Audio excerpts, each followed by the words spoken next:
I was there to get hired. I wasn't there to, just sit around and eat catering and take in the moment. I was there to get a job. I was very serious about that.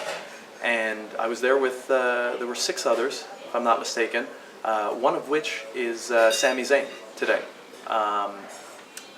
Now, Sami Zayn was, really buddy-buddy with a lot of the guys there. He obviously was doing Ring of Honor as El Generico. He had a bit of a name on the independent scene. So certain guys kind of knew who he was, and then he was, really buttering up to a lot of the guys. From there, what happened was I was standing on the other side of the ring, and Kurt Hawkins and Vance Archer's Lance Hoyt, they came up to me, and Hawkins was like, "Are you Jeremy?" I'm like, "Yeah."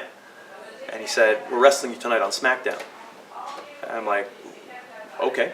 And at that point I'm thinking, okay, maybe this is going to be, this is going to be the match. I'm like, "Are we on Smackdown? Is it a dark match?" He's like, "No, it's on Smackdown. It's going to be us against you and another guy who just happened to be standing beside me. Tyler Turba was his name." And so I had that match, and then afterwards, just standing around the ring, and they said, "Okay, we need a guy to fight Dos Caras, to fight Alberto Del Rio in a dark match." He hadn't debuted yet on TV, so they wanted to have him wrestle local. Even on the papers that were posted with the match listing, it was listed as Alberto Del Rio versus Dos Caras Jr. versus local. So they pull aside Sami Zayn, and Jamie Noble, I guess because he knows him from having wrestled him in Ring of Honor on the Indies and whatnot, him, Billy Kidman, and Zane, who's not under contract, he's not signed to WWE or anything, they're discussing who should have the match. So they say to him, "We need one of these guys to do a dark match. Who do you recommend? Do you know any of them?" And he says, "Well, I mean, I can always do the match," and I don't blame him for pushing himself. It's good to push yourself, and I would have done the same thing. Anyone would have done the same thing. So give me the match. Why give it to somebody else? I don't fault him for that. So he's like, "I could do the match," and then they're like, "Well, you're under contract to Ring of Honor. We don't know if we can call you, if we can call you El Generico, or what we can do." And so then Kidman, who had seen me in Florida, kind of took a bit of a liking to me.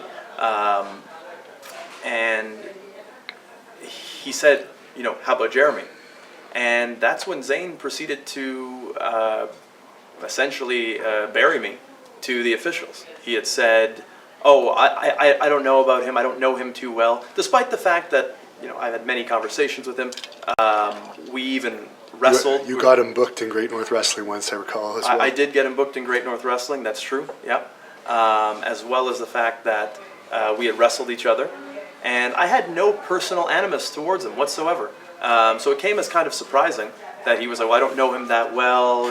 He's kind of green. He's just nonsense that he's spouting." And he may deny that he did this, but even his good buddy Kevin Steen confirmed that he did say this, and I was standing right there. I mean, I was standing where the ring steps are for when you go into the ring in WWE. He was right in the aisleway.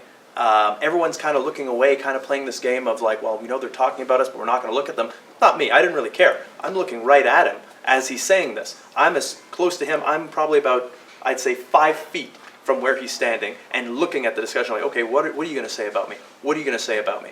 And then he says that. I know for a fact that Kidman suggested me, and he proceeded to bury me. So much so that same day I was in catering, and really the funny thing about it is like I didn't really care because I already had my match for SmackDown already given to me. So the fact that he buried me there, it's not like he robbed me of a match. I still had it. I just think that it was a gutless, cowardly move of him to do that sort of thing, to be able to say those kinds of things. If someone had asked me about him, I would say, here's a guy from the same province as me, gone through the same system, the same struggles, wrestled the same guys. Hey, if I want someone to get a break, it's going to be the guy that I know really well, the guy from here. I'm not going to go bury him for nothing. So we're in catering, and I noticed that he had left catering. I leave there, and I go to confront him, and he's like, "Oh, hey." I'm like, "Yeah, hey, can I get a word with you?" And he's like, "What's up?" I'm like, "So apparently you don't know me. You want to go and bury me to those guys? And he said, look, man, look. And he's really on the defensive. He's on, this is, you know, I told the story about Kevin being on defensive. Kevin wasn't on a defensive of like on his heels and backing up. This is really like backing up and genuine fear coming off of Rami.